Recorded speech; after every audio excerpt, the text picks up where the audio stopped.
Welcome to The Explainer. Today, we're taking a look at a vehicle that just might be a huge deal for the entire EV market, the Rivian R2. Now, you probably know Rivian for their amazing electric trucks and SUVs, but they've always been, big and expensive.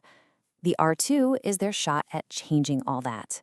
Okay, so let's dive right in, because this is really the whole ballgame for Rivian, isn't it?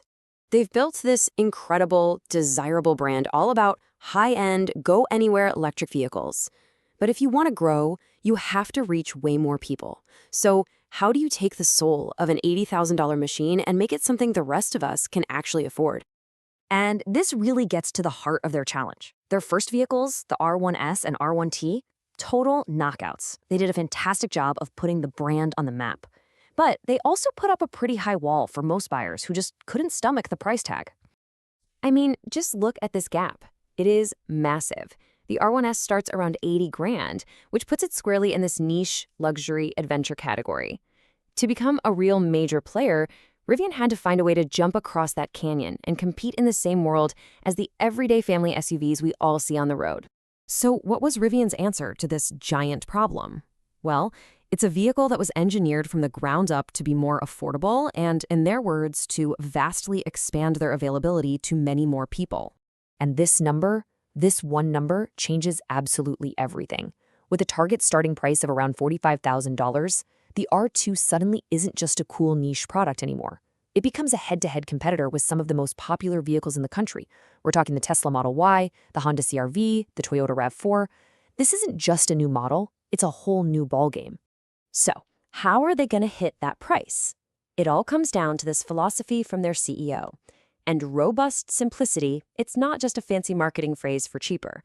What it really means is looking at every single part and asking, can we make this easier to build, simpler to fix, more reliable for the long haul? That's the secret sauce. But here's the real trick, right? The multi-million-dollar question. How did they manage to shrink the size and the price without losing that core Rivian DNA? How do you scale down the adventure without, watering it down? Well, the numbers really tell a big part of the story. The R2 is about 15 inches shorter and sheds a staggering 2,000 pounds compared to its big brother, the R1S. And as you can see, that puts its size right in the sweet spot with the Tesla Model Y, which means it's way more practical for city driving and, actually fitting in a normal garage. And this was a really deliberate design choice. In a world where so many EVs are chasing that aerodynamic teardrop shape, Rivian intentionally zigged where everyone else zagged.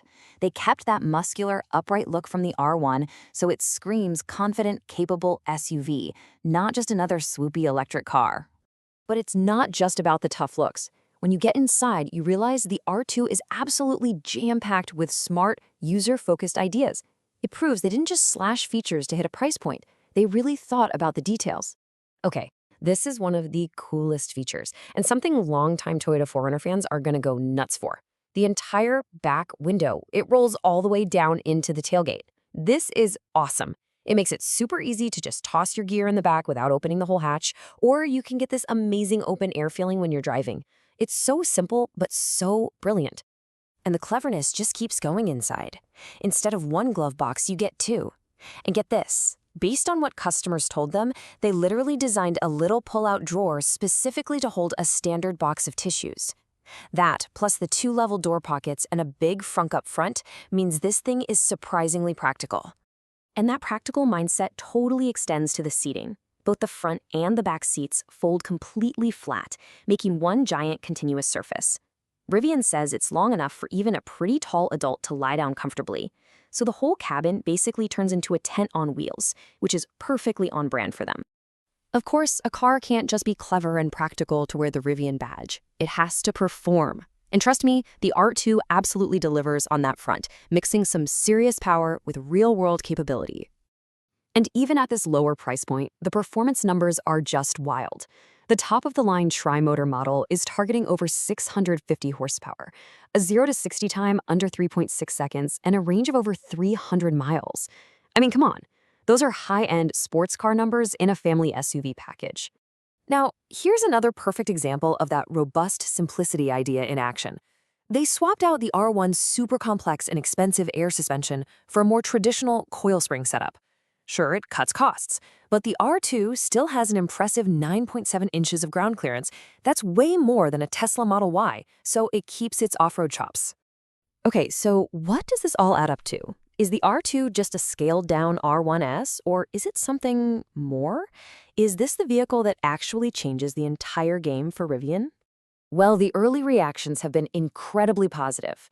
Veteran car reviewer Doug DeMoro came out and gave it this unbelievable praise, saying it does everything well. It's fun to drive, it's practical for families, it's capable off-road, and it has great tech. That is an amazing endorsement right out of the gate. The real magic of the R2 seems to be this blend.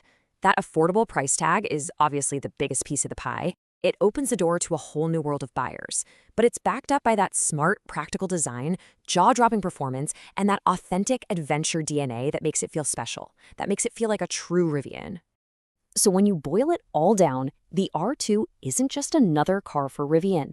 It's their big bet, their shot at going from a cool startup to a true mainstream automaker. It's packaging the dream of adventure into an EV that's practical, accessible, and seriously fun. The only question now is, will it be enough to win over the everyday driver? I guess we'll just have to wait and see.